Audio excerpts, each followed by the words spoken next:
Okay, I think we'll get started. Welcome. My name is Doris Meissner. I'm a senior fellow here at the Migration Policy Institute, and I'm very pleased to welcome you this afternoon to a discussion of an issue that has always been part of the immigration spectrum, but that doesn't get a lot of discussion, and that is labor standards and issues surrounding labor standards, and I hope a new angle and dimension of them that is apparent in work that we've been doing for quite some while here at MPI. I would like to introduce the guests that we have. We have guests on site and we have guests, virtual guests by video.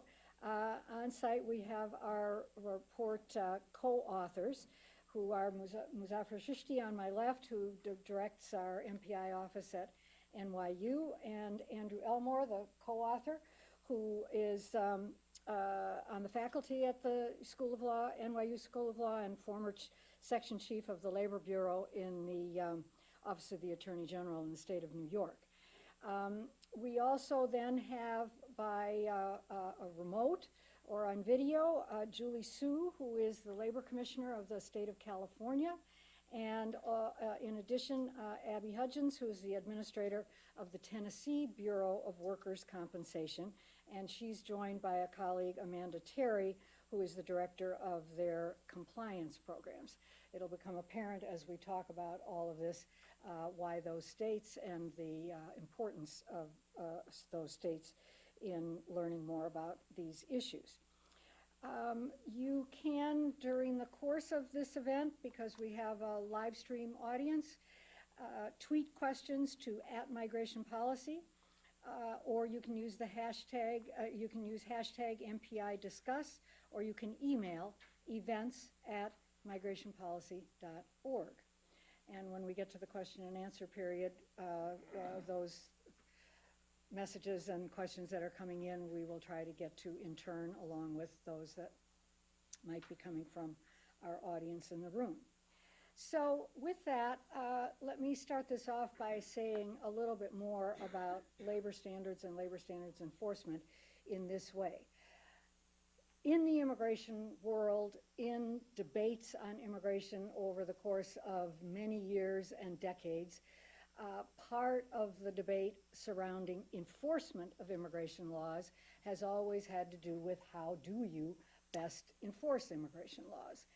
And that leads you to the issue of employers and the issue of work in the United States and the issue of people coming to the United States when they come illegally for the purposes of working, but also people that are in the United States as immigrants who are here legally, often being in industries and sectors and occupations that are heavily, have large numbers of immigrants, and can be parts of the labor market that are less regulated and where workers are more vulnerable. So the discussion then from an immigration policy standpoint has traditionally been what is the best way to deal with that work magnet and with the role of employers and the responsibility of employers in that work picture. There have been, I think it's fair to say, two quite distinct points of view on that employer picture. One has been, and it's the more dominant discussion, it has been that there need to be employer penalties, employer compliance, and a system for verifying who it is that employers hire. And that can get involved then with documents and with the degree to which employers can be incentivized into complying with the law, etc. The other point of view has been that the proper approach to employer enforcement should deal with labor standards, and that labor standards are the way to ensure an even playing field for all workers, and labor standards is the way in which to more effectively, ultimately, regulate labor markets and the proper and improper employment and working conditions. That debate remains alive and well, even though at the present time we're not having an immigration reform debate of any real likelihood, but these have been the standard issues. What we're going to do today, and what our co-authors have done today, is look at that labor standards issue, but from the standpoint of states and the role of states and the activity of states around the country as compared to the federal level. This is always talked about at the federal level. The federal government has traditionally been quite weak in its labor standards enforcement, even when it's been at its stronger periods. There's now, in this work, another layer of labor standards enforcement that displays and shows some very interesting trends and tools, and that's what this work is about. So that's why we are talking with, later in the session, with commissioners and labor standards enforcement officials from 2 of the states that were in the study, because they're the ones that actually have their hands operationally on what it is that we're going to describe from a research standpoint. With that, let me turn first to Muzaffar, and then we'll go to Ellen. Thank you, Doris, and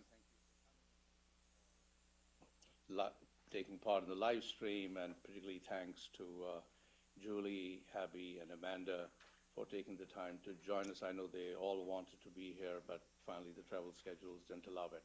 So let me just very quickly say what motivated us to do this work, and sort of place the context for then the heart of the report, which my colleague and friend Andrew will talk about. Foreign-born workers constitute about 17 to 18% of the total U.S. labor force. But they're not uniformly spread in the labor force. They are overrepresented in some occupations and sectors of economy, and in these sectors, there is a sizable section of the unauthorized in the labor force. If you could just quickly put that slice up. This was sort of the basic slide about the total labor force, and then what we think are the 3 major sectors where there is higher proportion of foreign-born workers and unauthorized. This is principally construction, this is agriculture, and various aspects of the service sector of the economy, anything from janitorial services, hotel and restaurant workers, elder care, healthcare, domestic workers, car wash people, to nail salon workers. These are people that we on a daily basis are in contact with. It's not surprising that these also sectors and occupations where workers are underpaid, they're frequently paid off the books and subjected to unsafe conditions. Foreign-born workers are twice as likely as native-born workers to work in these sectors and occupations. The decline of labor standards in these occupations is often a product of broad economic transformation that has destabilized the traditional relationship between employers and employees in this country. Companies that once employed workers under one roof in one single location increasingly outsource their non-core service operations, and classifying workers as independent contractors instead of as employees is also widespread in many of these low-wage occupations. Some studies show that as the range, anywhere in the range from 10 to 40% of employers misclassify at least some of their employees.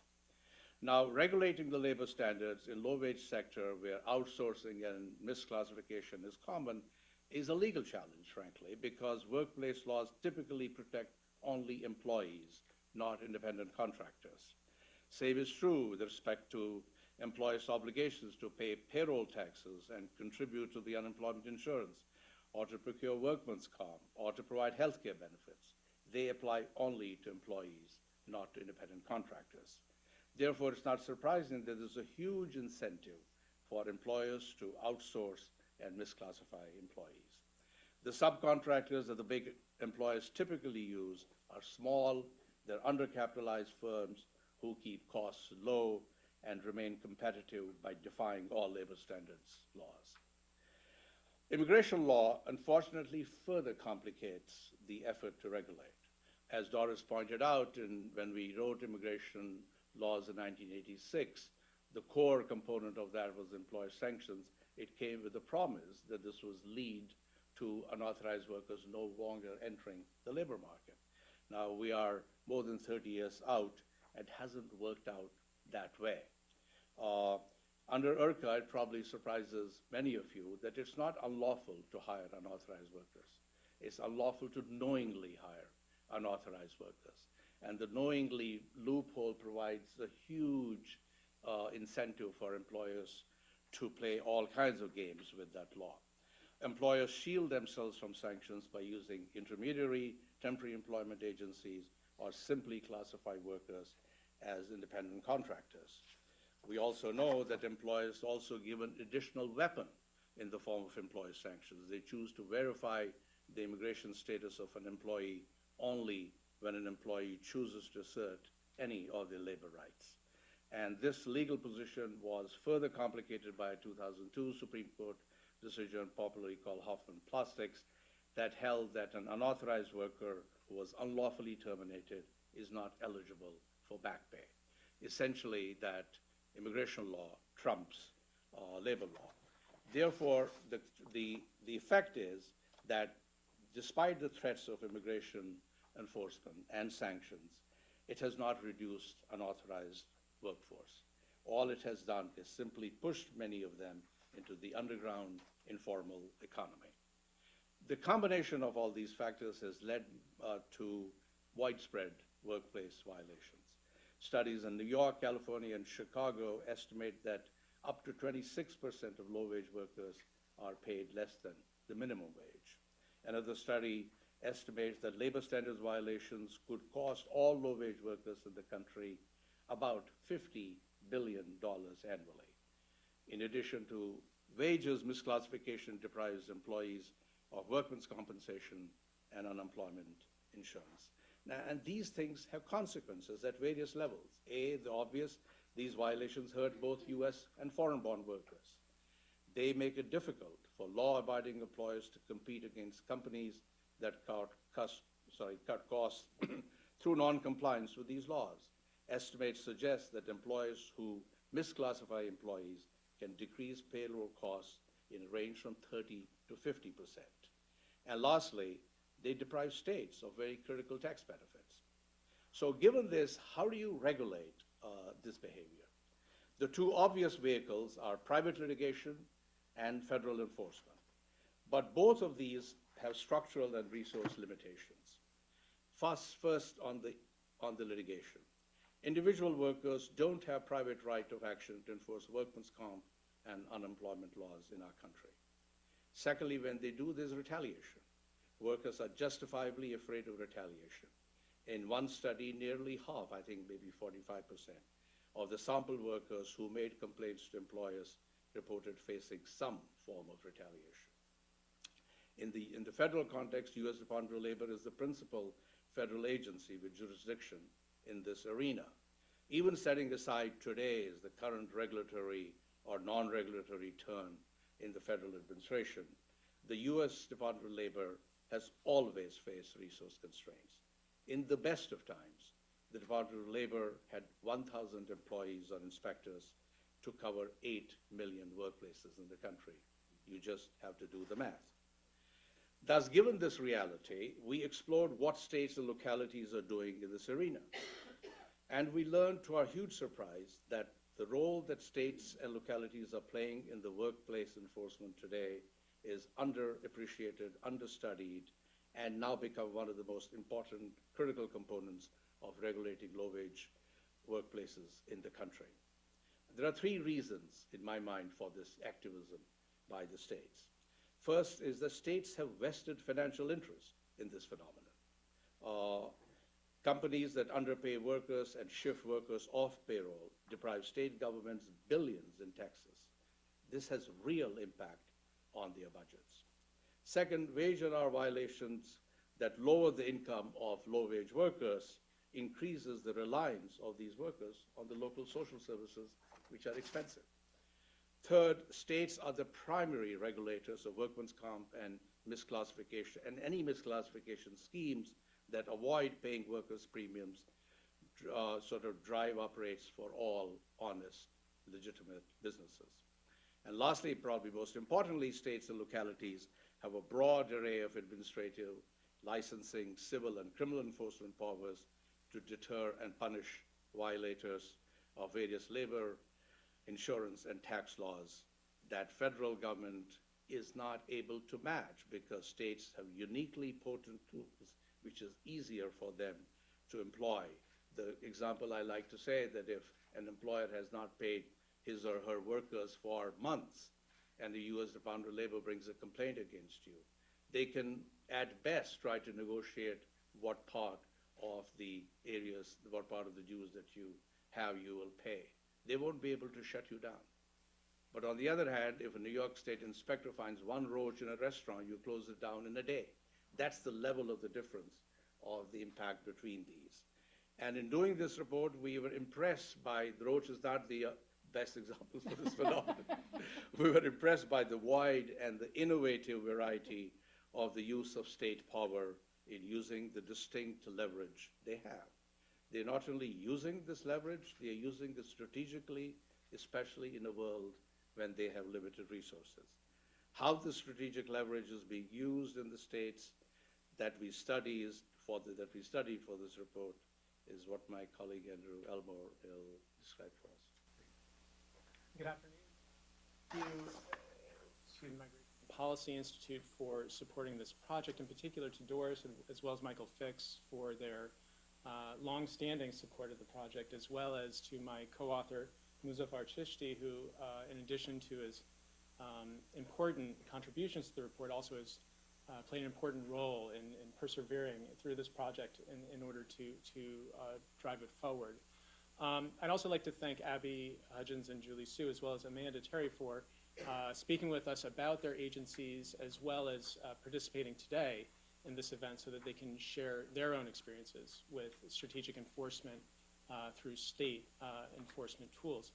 And I do have some ground level experience with this until 2015 as a former section chief in the New York Office of Attorney General, leading and supervising civil investigations of employers for misclassification and labor standards violations, also oftentimes working alongside criminal prosecutors as well as other agencies.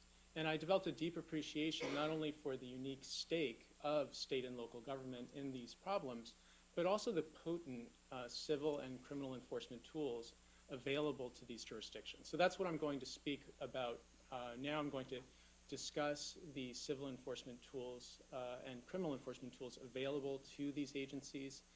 Then I'll turn to some innovative strategies by state and local jurisdictions to uncover and detect violations as well as to resolve them.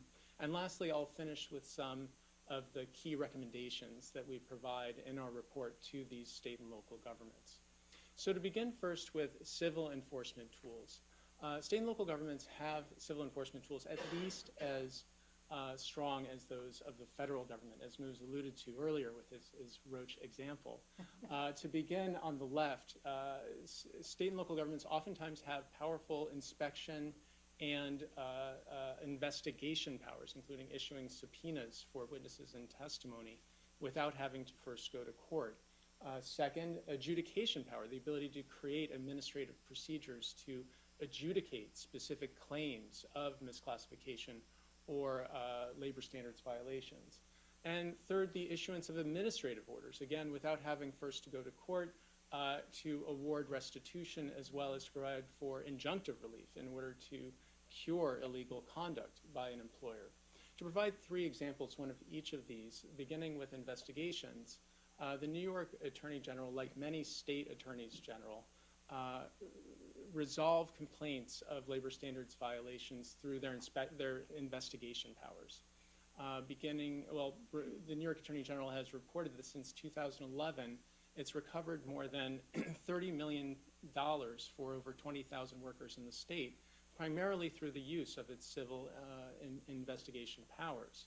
And one important example of this, an initiative to investigate noncompliance with wage and hour law in the fast food sector, the New York Attorney General responded to mass complaints of minimum wage and overtime violations by issuing dozens of subpoenas to franchisees representing some of the largest fast food brands in the country. This then led to administrative resolutions of those subpoenas and also to civil litigation, totaling over $5 million in restitution, but also a systemic lawsuit against, in this case, Domino's Pizza, as a putative joint employer of these franchise store employees. Turning next to adjudication. The California Labor Commissioner does have investigation powers as well, but in addition, it has the largest system of handling wage claim adjudications in the country. It handles over 30,000 wage claims per year, and in 2015 reported that it had issued over $100 million through its orders through various adjudications. It has also used this power strategically. An important example is in the transportation sector. After receiving complaints of widespread misclassification of port truck drivers, the truck drivers who drive to and from ports in Southern California, the California Labor Commissioner adjudicated 400 separate claims of misclassification, finding not only that the drivers were misclassified, but also owed $46 million in owed wages. This not only protected these individual workers, but of course collectively protects the rights of truck drivers or port truck drivers throughout California to be treated as employees instead of as independent contractors. Third, turning to orders. Importantly, orders can call not only for owed wages, civil monetary penalties and the like, but also forms of injunctive relief. In particular, so-called stop work orders to shut down a business until the business comes into compliance, usually with workers' compensation laws. And here, I'd like to introduce an important state initiative from Florida, Operation Dirty Money. And it's worth pausing a moment to describe this particular scheme and the initiative used to resolve it. In Florida, there is a pervasive practice in the construction industry of contractors seeking to hide their workforce by creating fictitious companies or shell companies and then procuring bare workers' compensation policies for these companies, and then using check cashing institutions to cash checks which they can then use to pay their employees in cash. Now, the problem historically for regulators is that by the time they caught wind of these types of schemes, in construction, projects are usually short-term and end, so the contractor will long have since disappeared. In response, Florida, with Operation Dirty Money, attacked the problem by first starting with the check cashing agencies, reviewing the cash checks for suspicious amounts associated with construction companies, and then searching in the workers' compensation database to see if those companies had bare workers' compensation policies, and if so, sending an inspector directly to measure the workforce on the work site. This then enables Florida to issue a stop work order immediately to shut down the operation until the contractor complies with the law. Florida has used this stop work orders extensively, reporting that in a single year it issued over 2,400 stop work orders in connection with payroll fraud. Turning now to criminal enforcement. State and local governments also obviously have broad criminal enforcement powers. This oftentimes includes underpayments, which, if they are intentional in many states, constitute a form of wage theft, which can be prosecuted either as wage theft or as a form of larceny. And in most states, failure to procure workers' compensation or to contribute to unemployment insurance is a form of payroll fraud, is a felony. Notably, in the states with the most successful use of criminal prosecutions, including Florida and California and New York, criminal enforcement in this context is typically built on top of a robust civil enforcement regime that can identify criminal conduct and then refer it for prosecution. And here, Operation Dirty Money is another important example of the use or strategic use of criminal enforcement. The key limiters or limiting agents in criminal enforcement are A, that there needs to be sufficient evidence to meet the higher burden in a criminal case, but also the availability of dedicated and experienced prosecutors to prosecute the case as a form of white-collar fraud. Florida did both of these first by using the evidence obtained through its civil investigation, then for its criminal referral, in other words, conducting the investigation before the referral is even made. But then second, the Florida legislature has funded dedicated prosecutors in various counties throughout Florida who specialize in handling workers' compensation fraud. This then led to, in 2013, the referral of 475 cases for workers' compensation fraud, the identification of $500 million in fraudulent transactions, and ultimately shut down over 40 fictitious companies. The New York Attorney General and California Labor Commissioner have also used criminal enforcement to support or supplement their civil enforcement initiatives. In the fast food initiative I referred to earlier, one franchisee was found to have, in addition to having violated wage and hour law, had been penalized before for that by the United States Department of Labor. The franchisee not only continued its practice, but hid its practice by keeping a double set of books, so that the New York Attorney General determined that that merited a criminal prosecution in that case. So key to all of this, using civil and criminal enforcement tools are the availability of timely and relevant information in order to target employers effectively, and second, the ability to cross agency lines to pool resources as well as coordinate enforcement tools in order to take advantage of the various enforcement tools held by each agency that regulates the workplace. To begin with civic engagement, to build an institutional culture that is welcoming to low-wage workers, and particularly immigrants, the California Labor Commissioner launched an initiative called Strategic Enforcement with Community Partners. It designates special units with trained investigators who work closely with workers' advocacy groups and trains inspectors to prevent retaliation by obtaining complaints from workers prior to conducting an inspection, as well as other means to encourage complainants to step forward, including taking off the requirement of Social Security numbers on complaint forms. Turning now to multi-agency collaboration, states identify targets not only through complaints, of course, but through their own data. States have used a task force model for data mining, as well as to ease the process for referrals and to tailor the enforcement tool to the severity of the violation. Now, Washington State was an early pioneer of data mining for workplace regulation. It realized that instead of conducting random audits, it could increase its frequency of targets, or its hit rate, by cross-referencing data that would tend to show misclassification. So in a classic example, if you have a transportation company that only lists 5 employees, and yet they own 40 trucks and have previously been investigated for misclassification, that employer is much more likely to be engaging in misclassification than a random employer. In order to do this,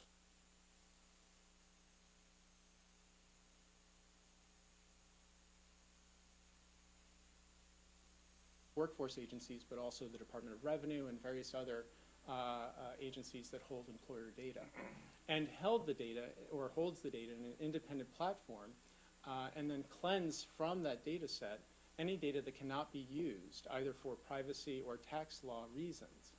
In doing this, the agency then was able to target its auditing to employers likely to violate the law. It reported that in 2014, it was able to improve its hit rate for audits up to 88%, and was able to recover over $150 million in delinquent workers' compensation premiums. And importantly, it made its enforcement more efficient. It reported that for every dollar it spent on enforcement this way, it was able to collect $9.30 in unpaid premiums. Tennessee is another important example of an agency that has, or agencies that have improved their strategic enforcement through a task force model. Headed by the Tennessee Bureau of Workers' Compensation, the task force has recommended and received from the legislature the ability to issue civil monetary penalties for violations, and importantly, in a budget-strapped jurisdiction, to earmark those penalties for affirmative enforcement. Additionally, it has received authorization and funding to build the kind of fraud detection software that Washington State pioneered. So these findings lead to a number of recommendations detailed in the report. And importantly, many of these recommendations are revenue neutral for state and local agencies. First, maximizing the use of state and local administrative power.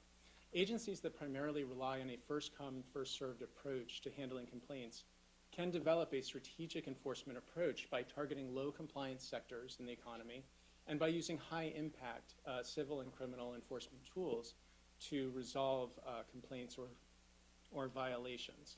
Legislatures in these jurisdictions should consider providing important civil enforcement tools to these agencies. Importantly, civil monetary penalties, the ability to enjoin businesses that are out of compliance, either through a licensing regime that can be suspended or revoked, or through stop work orders. Additionally, the creation of an administrative vehicle to adjudicate claims is particularly important for low-wage workers, oftentimes in immigrant communities, who otherwise would lack access to justice in order to assert a complaint.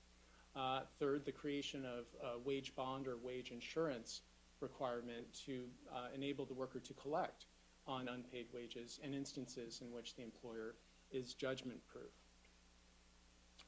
As in Tennessee, jurisdictions with budget shortfalls should consider earmarking some of these penalties for affirmative enforcement.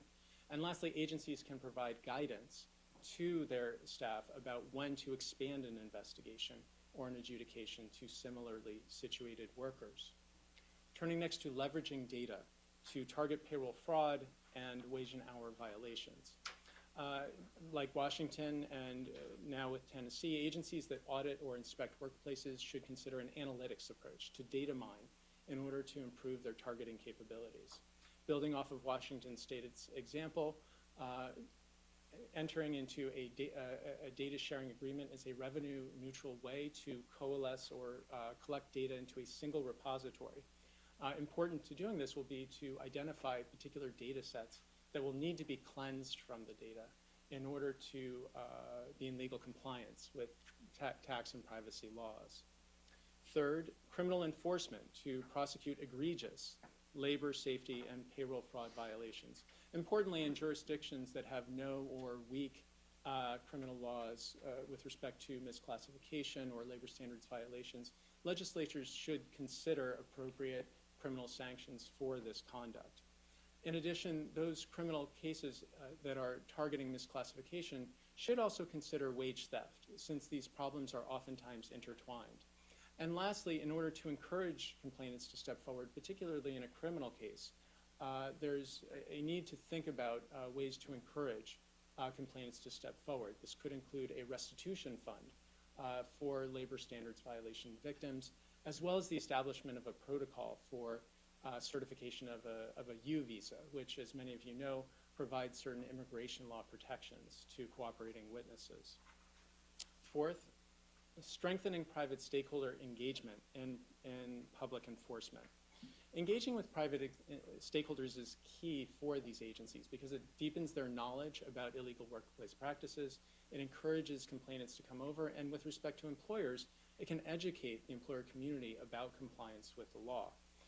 Agencies engaging with private employers in immigrant communities will need appropriate interpretation and translation services, and to encourage complaints, as with California, agencies should aggressively treat allegations of retaliation and consider a model of criminal referral in egregious instances, and also to remove information that's now required on forms that may discourage workers from coming forward. Lastly, building cooperation between state agencies and between state, local, and federal governments. State and local agencies rely on and in fact benefit from collaboration, both across to different state agencies and different local agencies, but also vertically with the federal government. For example, collaboration with the Internal Revenue Service on sharing of targeting data for workers' compensation fraud has been critical and used for a long time. As with Tennessee, multi-agency collaboration can begin by identifying the sectors in which misclassification in this instance is most likely to occur. In the Tennessee example, in the construction sector was the original focus, and where concentrating enforcement can have the largest deterrent effect. The task force can encourage cross-agency pooling of data to improve targeting, as well as coordinating referrals, both for multi-agency investigations as well as criminal referrals. Thank you. Okay.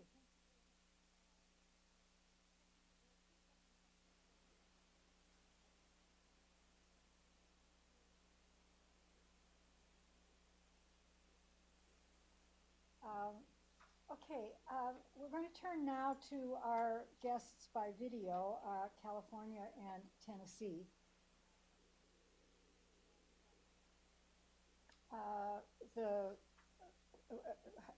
Let me first express my appreciation to both officials for participating to the very full and interesting explanation here that we held a roundtable with a draft of this report a while ago, where we got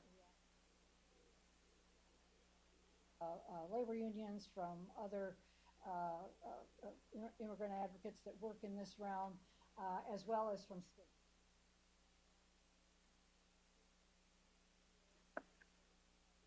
Involved in the research, but these two states, California and Tennessee, have been particularly helpful and particularly exemplary engagement with these issues. Now, they're quite different states. California has a very different history of involvement with issues like this. Tennessee has been more newly involved, certainly in terms of their immigration histories. Tennessee is what we would think of as a new. California, of course, has been a long-standing immigration destination. But these are both people and agencies that have been very innovative and very committed to this work. So we're particularly pleased that they've been involved and are here with us today. So let me turn first to California and to Julie Sue. Thank you so much, Doris, and thank you to Andrew and Moose for the report. I'm really honored to be here with you all today, just to connect some of the themes that have already been stated. One of the things that is important to note is that California has had explicit legislation for over 15 years, and that legislation actually declared that the law has always been this, which indicates that immigration status is irrelevant to the question of whether you're entitled to labor law protections. So that is something that has been stated clearly in our labor code through Republican and Democratic administrations. It's not really considered a partisan issue so much as it is a very practical approach to making sure that vulnerable workers feel protected and are entitled to basic standards in the workplace, regardless of their status. Of course, current activities at the federal level are challenging, if not in direct, legal ways against the statute, then certainly in their practice, the reality of that protection, given that the work site has been used as the place for enforcement of immigration laws. And we have seen the reaction, which is workers feeling more afraid than ever to come forward and report wage theft and other abuses, which is obviously a challenge from an enforcement perspective, in addition to it being damaging on a number of other levels. The other thing I just wanted to mention, and I really appreciate the recommendations of the report, and I just wanted to say that, overall, the approach that I have taken to my role as the labor commissioner is to be very clear that our job as a government labor law enforcement agency is not to be neutral. We're not a neutral agency. We're on the side of the law. It's our job to enforce the labor laws. The labor laws are not neutral about what standards should exist. And so sometimes when we do enforcement and an employer has broken the law, has stolen wages, has made it a business practice to underpay or work workers off the clock, or to pay in checks and then cash it on hand and take some of the cash back. All of those kinds of practices are illegal, and we are not neutral about what we're going to do about it. So when those employers complain that, well, it seems like you're biased against us, it seems like you're not on our side, our response as the Labor Commissioner's Office is to say, we're not supposed to be on your side if you've broken the law. And I think that approach has informed many of the changes that we have made to become more effective as an enforcement agency. And I think that is a theme through the recommendations that are made in the report as well. And especially given the incidence of wage theft that is documented in that report and in others, it's critical that we play a strong enforcement role and are clear about our mission. I often analogize it to if the only penalty if you robbed a bank was that you had to return the money, then many people would consider bank robbery a risk worth taking, right? If the worst case scenario is that just you return what you took, then you're really no worse off for having tried. And that's obviously not the penalty only for robbing a bank, and it shouldn't be the penalty for wage theft either, to just return what workers should have been paid. We don't want people to have a, why not try attitude about bank robberies, and we certainly don't want them to have a why not try attitude about wage theft. So I just wanted to highlight a couple of things and go into a little more depth on some of the examples that Andrew gave.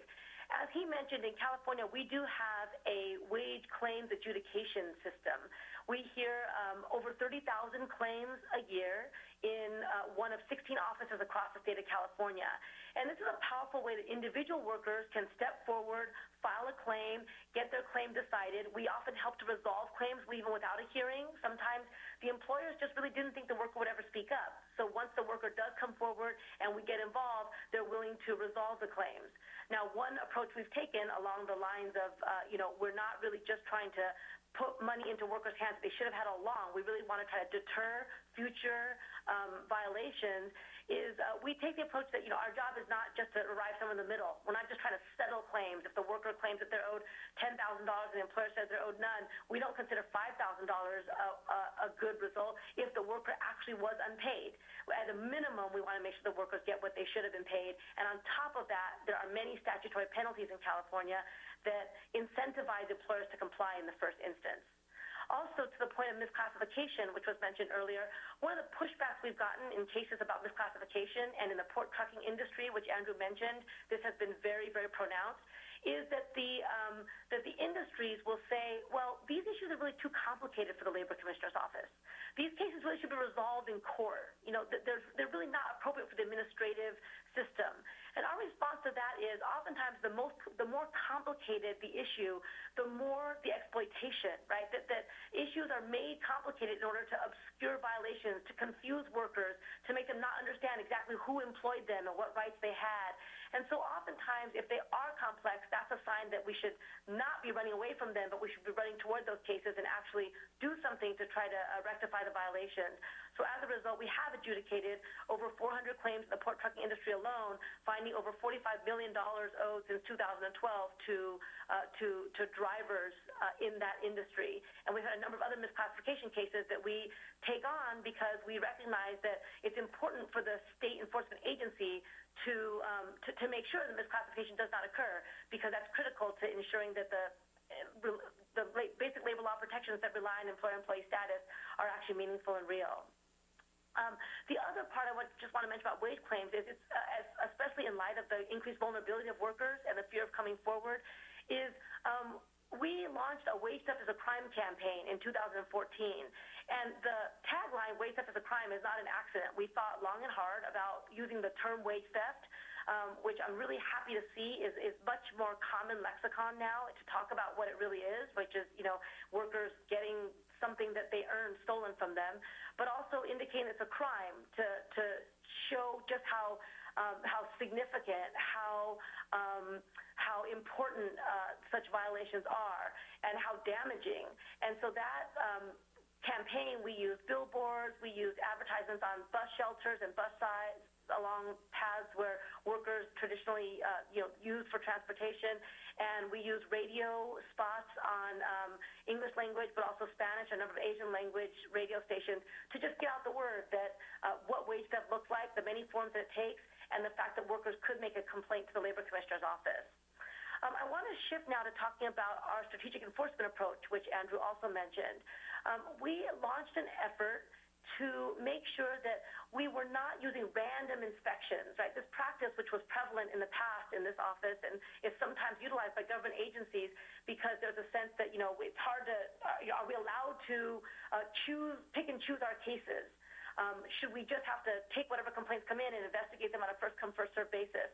I have found that that is not an effective way either to enforce the law or to use limited resources. So our strategic enforcement approach is to target certain industries in which wage theft has been studied and is considered very common.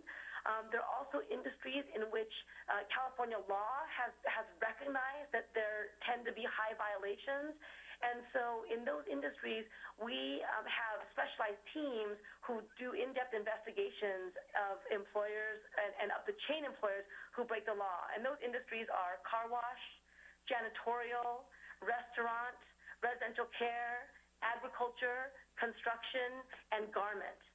And it's not to say that those are the only industries in which wage theft occurs. We do inspections in other areas. We do have wage claims that come in every possible industry. But in those industries, we have found that it's really important to find the bad actors who are not only breaking the law themselves, but are really shaping behavior in the industry, that their behavior actually incentivizes other employers to break the law. They say, we can't comply because these other players don't comply either, and it's creating a race to the bottom. We want to end that race to the bottom. And so we have partnered with community-based organizations in each of those industries who help us to identify the bad actors and then to help us talk to workers, right? They are organizations that work inside of communities. They have legitimacy and credibility. They have the trust of working people, and they're willing to work with us so that we can actually use our resources and go to the place where workers are motivated to speak up, talk to them in a place where they're safe, right? Instead of just going to the workplace to do investigations, where interviews are done under the nose of the employer, we can do off-site interviews to try to figure out what's going on in the workplace. Are there false time cards? What are the actual hours of work? And to actually go into the inspection once we're armed with this kind of information first. So we're really grateful to our partners who have engaged in this effort with us. And one of the changes that has resulted from that is that in the 10 years before Governor Brown was elected here in California, the hit rate, basically the rate of citations to inspections, hovered around the 40% range, which means that less than half of inspections actually resulted in a finding of some violation. And you can all imagine, right, that is not good for workers who feel like inspections are done, but there's no result from that. It's not good for employers who feel like, well, if I'm compliant, why am I wasting my time? Why is the Labor Commissioner coming in to investigate? It's not good for government, and it's really not a good use of resources overall. And so we have dramatically turned the tide on that. With our strategic enforcement in particular, our hit rate, unsurprisingly, is really at 100%. We are going to places where there are violations. And our general change in our approach, our elimination of random sweeps and using more data-driven inspections has led to a hit rate in the non-strategic area of over 80%. So those are positive results for everybody involved. Just a couple of cases we recently had. We issued a citation against a restaurant on behalf of 24 workers for over $500,000. There were common elements of wage theft. Workers were working off the clock, right? They clocked in after they started. They kept working after they clocked out. They were paid on a per shift rate, which when you calculate it hourly did not come up to the minimum wage. And so those are classic wage theft violations. We were able to find them through the help of our partner, and we were able to issue citations. We also issued a $7 million citation against residential care homes on behalf of 149 workers who were live-in caregivers. Also, wages stolen on a regular basis to the tune of $7 million. And that's not just the wages owed, but also penalties and other payments in order to, again, make it more costly to break the law so that employers don't have a why not try, it's worth taking a risk approach. And so our strategic enforcement has really had some very positive results in that way of uncovering wage theft, of gaining the trust of workers, of being able to work with workers through the whole duration of an investigation, and then of being able to have workers willing and able and with the backup to come forward and testify when our citations are challenged. One last thing I'll say is that we also enforce anti-retaliation protections in California, and we've seen a real rise in retaliation. And specifically, we've seen a rise in immigration-based retaliation, which is, again, no surprise in light of the comments that have been made here today. In all of 2016, we had 19 complaints of immigration-based retaliation. That means that the employer says to a worker who comes to file a wage claim, or a worker who complains about wage theft, they say, I'm going to call ICE on you. I'm going to have you deported. You shouldn't be in the country anyway, and so now you're fired.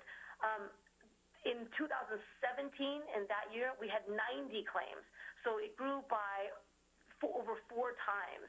And so we're seeing that employers are really emboldened in this climate to use immigration status as a weapon against workers. And that's certainly something that we are cracking down on. We have 4 cases pending in courts against employers for doing this.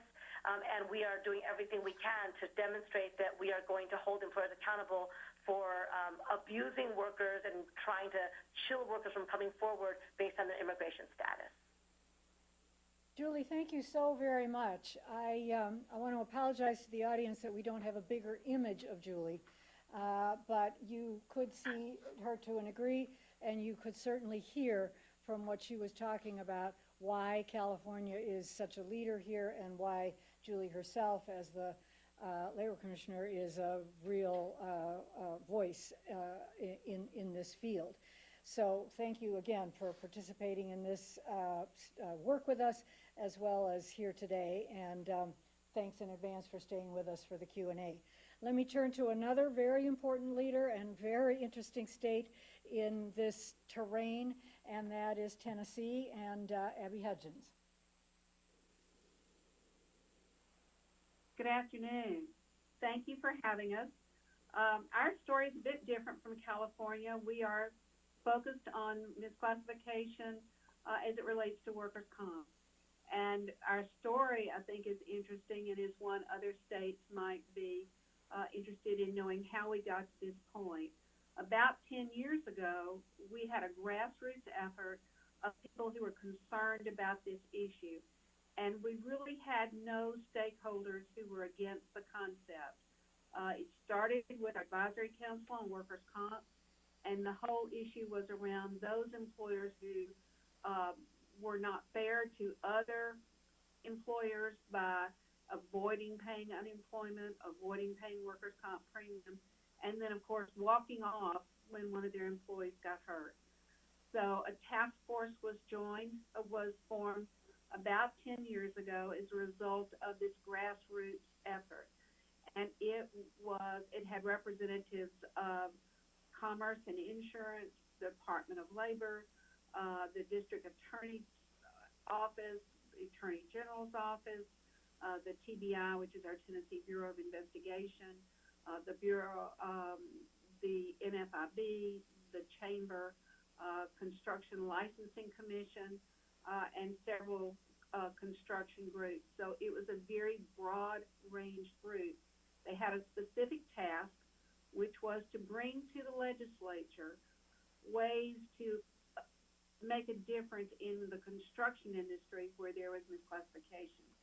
Now, one thing that helped our initiative, it was done so that there really wasn't a group that would say, I'm being disadvantaged, because we had good employers who were doing the right thing, and they were having to compete against employers who were acting illegally. So, and those, of course, could not come to the legislature and complain. So the task force met for about 4 years. They came forward with legislation that provided a way to pay for the program, which is through an exemption registry program. That program allowed an employer to exempt himself, modest fee, but it provided enough money to get this program started. Once the program got started, we had legislation that authorized the hiring of inspectors. It authorized money for fraud detection software. It authorized us to have a separate fund that was not touched by any other funds. It was not subject to being rated. So all the assessments that we collected and all that exemption money that was collected excuse me, went into the Employee Misclassification Fund. So we had a situation where there was not a stakeholder group that was lobbying against the initiative. We did not have unhappy employers who were having to pay for the initiative. It was self-supporting. So we really were able to have a broad base of support. Now, the task force sunsetted in 2014 because their task had been done.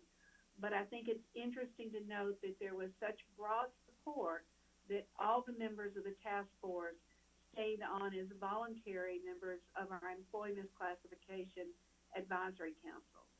So we have worked very closely with them. One group I didn't mention was the insurance industry. They've worked with us, and they are continuing to work with us. We are now trying to find ways to work with insurance auditors. Again, it's a way we have collaborated with another group to find ways to reduce the amount of misclassification.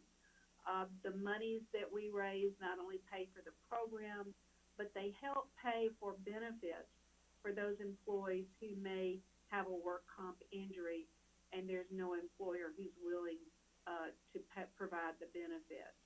So we think that this collaboration model has been very successful for us. There's been a lot of interest expressed by other jurisdictions to hear about what we've done. I think that I'm also hearing many other state jurisdictions who are interested in doing the type of thing that we're doing in Tennessee. Basically, if it was undercover 10 years ago, it's got a face now, and there is much more support and just downright horror at some of the things that happen. Now, ours does not necessarily have any program. Our program does not have a connection to migration as such, but of course, in the construction industry, so many of the people who are misclassified are people who don't have legal status in the United States, and that does make it more difficult for them to speak up for themselves. And because so many of those are from countries where they speak Spanish, that has been an issue for us as well. So in the last year, we've launched an initiative to the Latino community and have used some of our staff who can speak Spanish. We've gone out to Spanish or to Latino businessmen, and we are spending a lot of time trying to eliminate the fear of our agency. Since we're a government agency, there is that natural concern about, are you going to turn us in? We are not immigration. We are strictly about misclassification.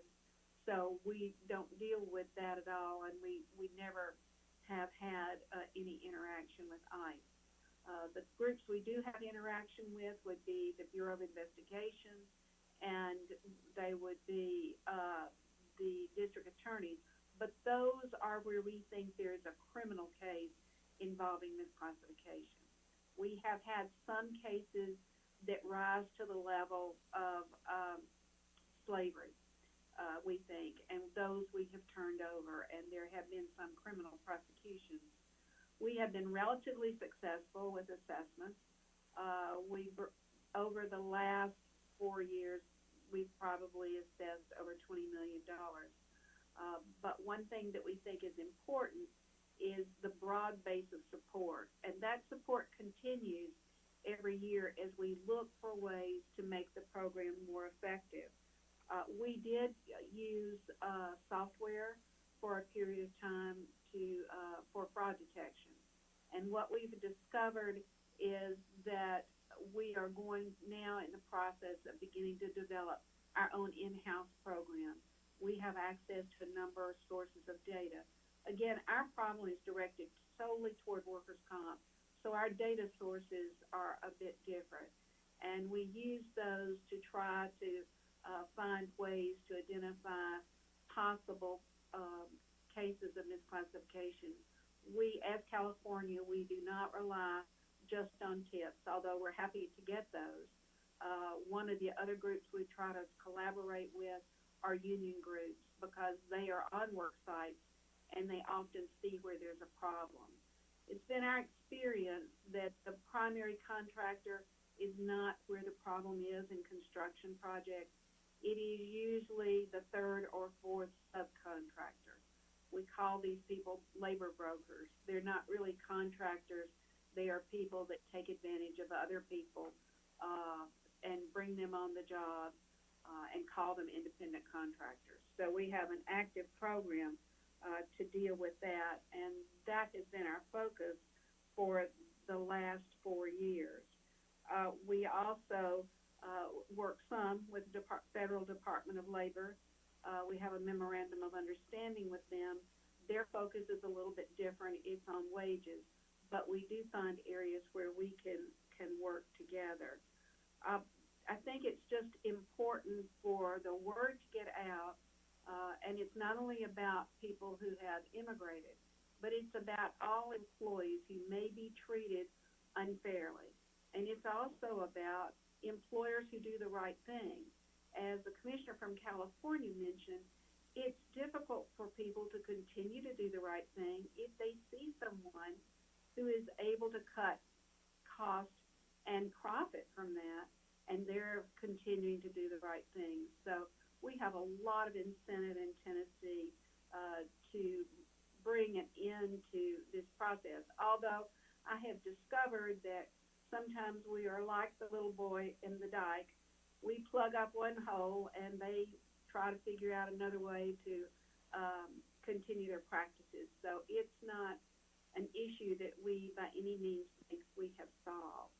Amanda, did you have anything you wanted to add? Just to the point that you were talking about with labor brokers and that sort of thing, we had a recent case with a labor broker, and our bureau determined that they were subject to a penalty, and it was a hefty penalty which the employer paid in full, and we were told by the employer that he was going to shut down his business, and he did for a small time and then reopened under another name, like the shell company that the commissioner in California was talking about as well. And so we do find that to be problematic for our state too. So Sort of the bottom line, we feel like the state has a big part to play in solving this problem, and that has certainly happened in Tennessee. Tennessee. Thank you very much, Abby. I mean, it's quite a different, you can just tell by listening to these two people the different circumstances in which they're working and the different ways in which they've approached their constituencies, their histories, their particular issues, and they're just, I think, really fascinating case studies. The Tennessee in particular, the way in which you put together what you call your collaborative model, I mean, really getting buy-in from all of the different parts of the spectrum that would be affected, and recognizing that, among others who are hurt by these bad practices, employers themselves, fair employers, who of course are the majority of employers, are very much harmed. But so you can't just look at employers per se as the enemy. Most employers, in fact, want to be on the side of these kinds of proper compliance with the law. So, okay, we've given you as good a cross-section as we can of this work and of the sort of unusual nature of the things, interesting things that are developing and that have been developing in recent years. So the floor is now open for questions. Let me say to our live stream audience, I will repeat that you can tweet questions to @migrationpolicy. You can use the hashtag MPI discuss, or you can email events@migrationpolicy.org. We are, as I said, because we're being live streamed, those of you who are in the audience, I would ask that you wait until the mic comes to you once I recognize you, and then tell us who you are and your affiliation. So I'm looking for hands in the room, right here in the front. Thank you. My name is Jasmine Moa Barrientos. My affiliation, I'm a Senate candidate for Virginia. And my question is about discrimination. It is not an issue anymore, just the retaliation of an employer for someone that is not documented. But now in Virginia, we see some employers that are also asking for natural-born employees. I even have a recording of someone saying, I don't want to hire you because I'm looking of someone with white eyes and I'm sorry, with white skin and blue eyes. How about white eyes? I'm so sorry. That's kind of impossible. But however, yeah, exactly. It's like however, when we talk about discrimination, it's very easy to tag someone individually. But I've been facing an issue when it talks about independent contractors, because the law pretty much doesn't help the independent contractors, and the only way that they can go for a lawsuit will be based on their contract. And some of them doesn't have a contract as an independent contractor. It seems very hard for me to be able to tackle, and I want to know your opinion as a government, how these people can be helped. I think she'll come around and give it and get it from me. I think if either Abby or Julie could answer that. Abby, you've talked a lot about contractors. Could you help with that? This is Abby Hudgens. I can speak to that a little bit. We don't, it is not evidence to us for an employer to call an employee an independent contractor. It is in our law, and there's 7 factors. In federal law, I think there are 20. But you could call someone an independent contractor, and yet if there were those elements of control, if those 7 factors were met, and they all are around control, we consider that an employee. And it really doesn't matter what the employer might say. That's the way we approach it in Tennessee. All right, that's helpful. That's Julie, true Julie, also in anything to add to California. that? So I agree with my colleague in Tennessee. What Abby said is true here. There's a presumption of employee status, in fact. And so it's up to the putative employer or the entity that's claiming independent contractor status to justify that status. And I would say to the question, that's a threshold question before you even get to the questions of discrimination, right? I mean, this is the whole point of misclassification, is to try to take working people out of the protections of employer-employee laws, and tackling the misclassification first is really critical to that. And then I know in California, at least, our investigations of that kind of discrimination, whether it's national origin discrimination, race discrimination, is in a different state agency. It's the Department of Fair Employment and Housing. But we do have an agency that does investigate those complaints too, and will bring suits in court against employers who engage in that kind of discrimination.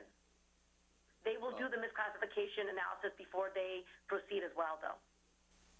Just on your first part of the question about people insisting that you must be naturalized, you must be native-born American first. I mean, that's clearly a violation of federal law. When employer sanctions were made part of a law, we also created a separate branch in the Department of Justice called the Office of Special Counsel, whose only jurisdiction is to go after discrimination based on national origin or alienage.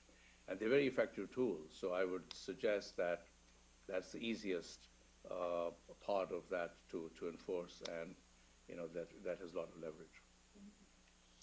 In the back. Hi, I'm Nady Dominguez. I'm an organizer with the International Union of Painters and Allied Trades. And my question, in our industry, misclassification, it's a big issue in the construction industry.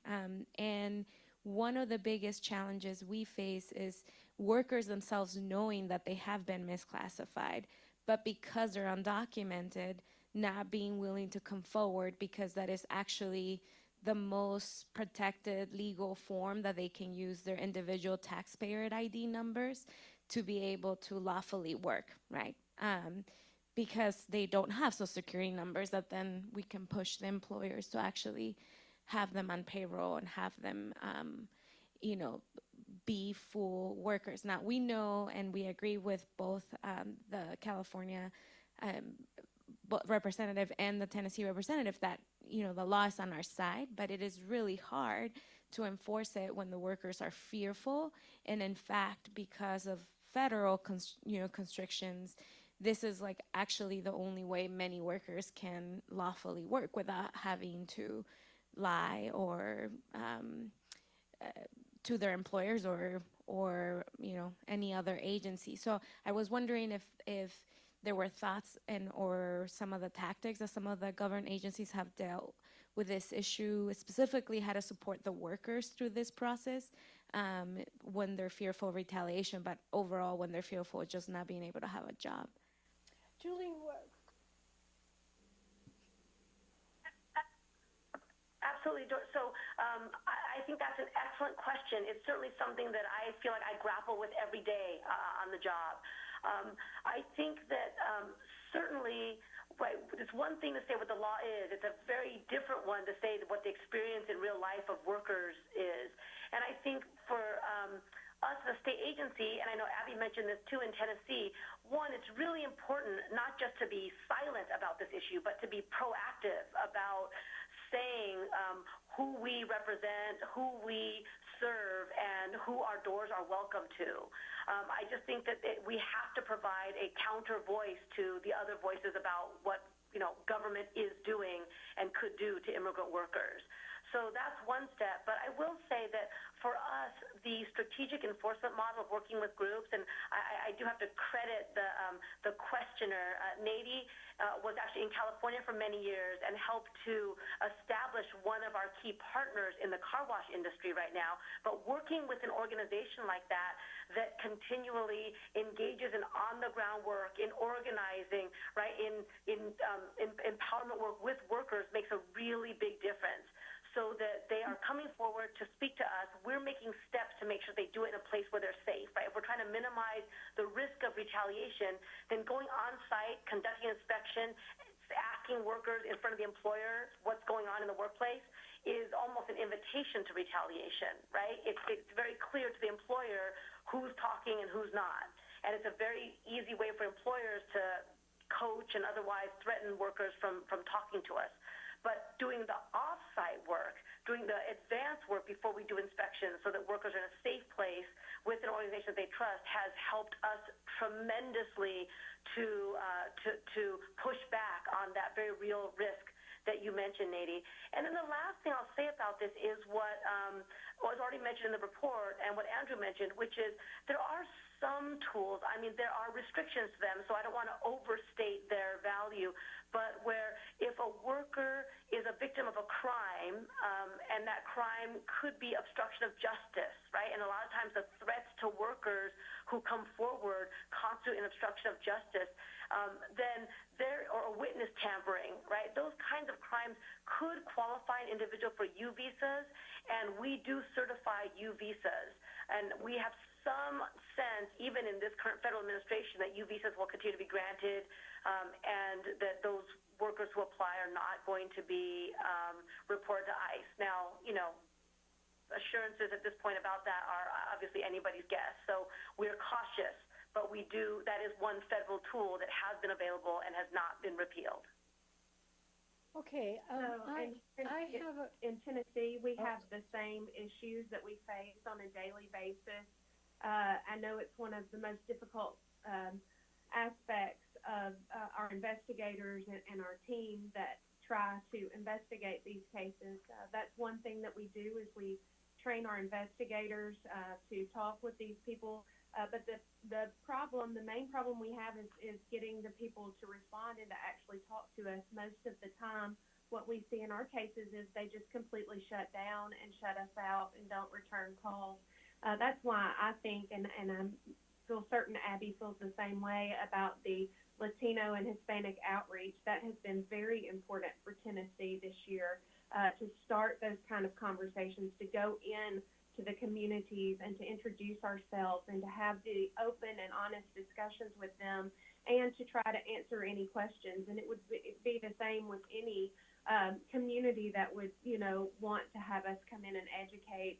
Today we had another group ask us for some educational help, and we hope that will get that group off the ground as well in that community. But it has appeared that there has been a lot of misinformation or miscommunication amongst the Latino and Hispanic communities, and our outreaches have definitely helped in that regard. We still have things that we need to do and things that we can do, and we look forward to working towards that in the future, but the outreaches have been very helpful for us. Thank you. Thank you very much. I have a related question, so from the live stream audience. So let me pose it here and give you a chance to add. This is to you, Julie, in California, and it comes from somebody that's listening in San Francisco. The question is, what strategies are you using to crack down on employers who are engaging in immigration-based retaliation? And what do you recommend to workers, government agencies, and CBOs to address the rise in this behavior? Now, we've been talking about that in both of these prior responses, but Julie, if you have anything that you can add about whether what you've seen is acting in any way as a deterrence, or anything that you can add on that issue of employer retaliation, because it's obviously a very important one in this realm. Absolutely. So the California legislature has passed a number of bills in the last few years, since Governor Brown came into office. He signed them onto law that provide enhanced protections for immigrant workers from immigration-based retaliation. These include when the employer makes a threat to call ICE, when the employer makes a threat of deportation, when an employer uses I-9 rechecks in a way that's not compliant with federal law, when the employer abuses the use of E-Verify. There's a number of practices that are now in state law as being an example of immigration-based retaliation. And those cases, there's a presumption that retaliation occurred. And we actually also, as an enforcement practice, we prioritize those cases for the obvious reason that oftentimes those workers are extremely vulnerable now, not just for the workplace abuse that they suffered, but if the employer chooses to make good on their promise, it really creates a climate of absolute fear for that particular worker and a chilling effect on other workers. So what my office has the power to do based on these laws is we take complaints and we investigate, and then we actually do expedited investigations. So we try to investigate these cases within 30 days, and then we can go to court and sue the employer to both stop the practice and restore the worker, whether it's putting them back at work or getting them back pay or that kind of thing. The other law that just passed and went into effect just a couple months ago in January is that we can also proceed on those cases now without a complaint. And the reason we wanted that law is that you can imagine for some of those workers who are so threatened, oftentimes they're going to be too scared to then file even a retaliation complaint, right? Once they're told, ICE, I'm going to call ICE on you, I'm going to have you deported, those workers are not going to file a complaint. And the emboldening I mentioned earlier of employers feeling more and more at liberty to make immigration-based threats has resulted in employers making those threats even to my deputies. Threats in my office, right? An employee is there for a wage claim, and the employer will make a threat right in front of one of my investigators. Or they'll call my office and say, you're investigating me? Well, these workers are illegal, and if they're illegal, I'm going to call ICE. And so those threats are made. We're witnesses to those threats. And in those situations where the employee is not going to file a complaint because they're really, really legitimately even more frightened, then we can proceed to investigate without them. So those are some legislative developments that I think try to address the issue. The other, that my colleagues in Tennessee and I've mentioned about the need for outreach. And, a lot of times I feel like our own successful investigations, right, successful crackdown on misclassification in Tennessee situation, our successful collecting of wages that were owed is its own type of security, its own type of advertisement. Right? If you come forward, you will get good results. We need to do that too. But specifically on that issue, we have had some developments in California that recognize it's a growing issue. In fact, those laws were passed before 2017 and increased ICE activity, and we are now prioritizing those cases and trying to send a strong message that that kind of retaliation is not going to be tolerated. In Tennessee, since we are the Bureau of Workers' Compensation and we don't have any authority over discrimination, that doesn't really fall under what we can do. However, as I said before, the basis of our investigations are not so much by a complaint. We may get a complaint, but there is a wall of secrecy between the complainer and our investigation. So there's no identification of any employee when we go to an employer to investigate their patterns on misclassification as far as workers' comp is involved. I do know that the Department of Labor, the Federal Department of Labor here in Tennessee, does look at those types of issues, but that's not part of what we can do. Okay, good.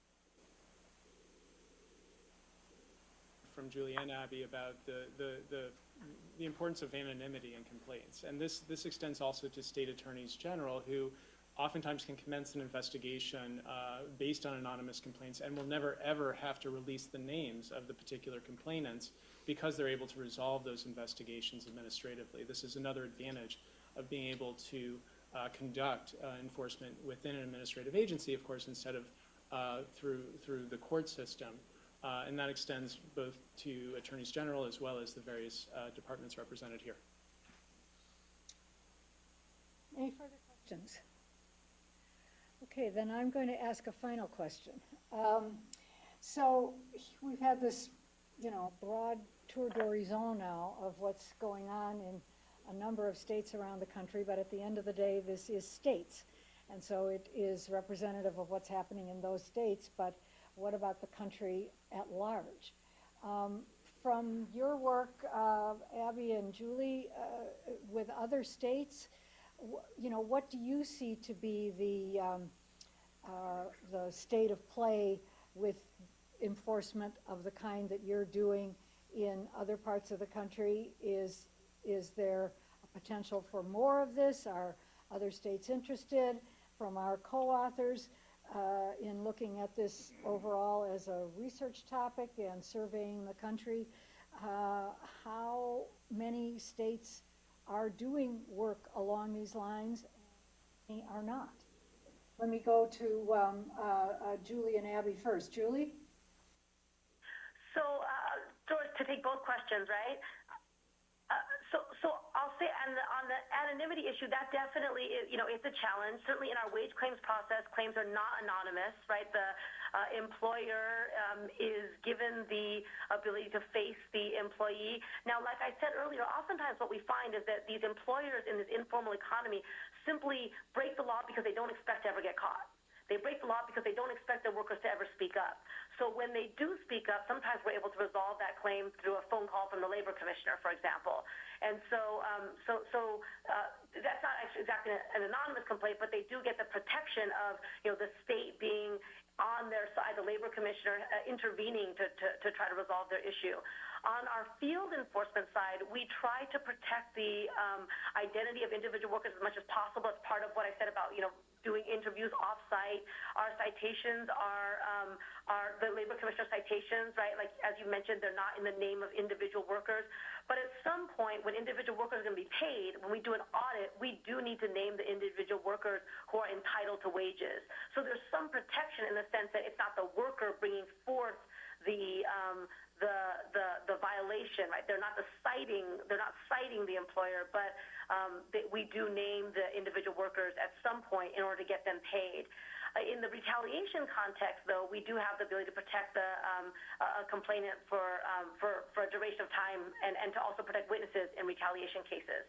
I will say on the state enforcement side, to Doris's question, I feel like there's a lot of really positive developments there, from Washington D.C. to Washington State, and all in between. I think that the state agencies are really seeing us even more than ever as the front line enforcement, the first and last line of defense for working people, for honest employers, for the basic labor standards that each state has determined is really, really critical to the well-being of our people. And so we do have a lot of openness and exchange of strategies, of information, of everything from legislation to misclassification task forces to campaigns against wage theft. And I'll just give one plug for the Interstate Labor Standards Agencies, or ILSA, is the agency where all the state agencies interact. And this year in August, the gathering will be out here in California. So we hope that folks will join us, and we're really organizing it as a chance to share information and to strategize about what to do to protect the wage floor and to promote economic justice in these tough times. So Abby, you mentioned in your remarks that you we're kind of a lone wolf with this a while ago, but have had more state interest. Can you talk particularly about the South in this? Yes, I can. First of all, I would say that as mentioned about Florida, Florida is probably the granddaddy of all states as far as being effective. They have some tools that we might be a little envious of, which is the stop work order, but they are one that has been incredibly successful. But as far as the whole South, there's an association of work comp administrators, which is called SACA, the Southern Association of Work Comp Administrators, although Colorado and Maine are members also, which might rise an issue about what we mean by Southern, but we decided everybody is some south of someplace. But it is very much an issue. In particular, Virginia in the last year and a half has started a program, and it has gotten up and going and is flourishing. I believe Maine is beginning to look at a program. I believe Georgia's looking at a program. And these are people who are actually implementing things. I'm involved in that, and IIBC, which is an international workers' comp organization. And while it's been on the agenda for several years, now there is more intense interest in states doing something about it. They are wanting to see what's worked in other places, but more importantly, they feel they have an urgency about doing something about it. So I'm very encouraged about not only the South, but states outside the South. Fascinating. Well, I'm going to give our co-authors a final word here, since you're the ones that really surveyed all of this. Andrew, and then Moose. Well, so this event and hearing Julie and Abby share their experiences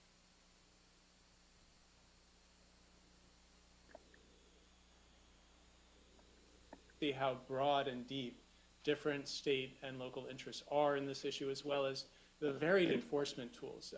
Lots of different approaches, which suggests that for all these different types of problems, the short-term nature of construction, misclassification, and transportation, and so on, there are a variety of different strategies that these state and local jurisdictions that are considering strategic enforcement can now adopt. I'm very glad to hear about its expansion to other states, and hopefully we'll continue to research this issue as it unfolds. Yeah. If you would consider non-traditional states in this, and have really taken the lead and been really successful and being the models to other states, sort of that's kind of made them the envy in this world. And I think that is really encouraging. They have also, I think, proven that how you can do this in a really cost-effective way. That if you, in the Florida example you all heard about, it's a fascinating tale to look at this. And all they did was, look, when there's a prosecutor, you have murders to do, you have homicides to do, you have robberies to do. The white-collar crime is very low in your priority. And all you have to do was dedicate 3 prosecutors just to do that kind of crime. That made all the difference. And I think that's the kind of models that people are looking at for enforcement. But let me also just finally conclude that states obviously are playing a critical role here. But At the end of the day, a lot of it has to do with the status of people in the country. And the number of people who are unauthorized, it's 11.2 to whatever, 11.5 million you want to use. And they are constantly vulnerable. And the solution to that problem does not lie in the states. The solution to that problem lies in the federal government, especially in our Congress, and it's a paralysis we have watched for a long time, and the dilemma that has to be addressed in Washington, D.C. Well, thank you very, very much all, particularly Julie and Abby and Amanda. Obviously our co-authors, Andrew and Moose, and to the audience, both in the room and live stream, thanks so much for your participation.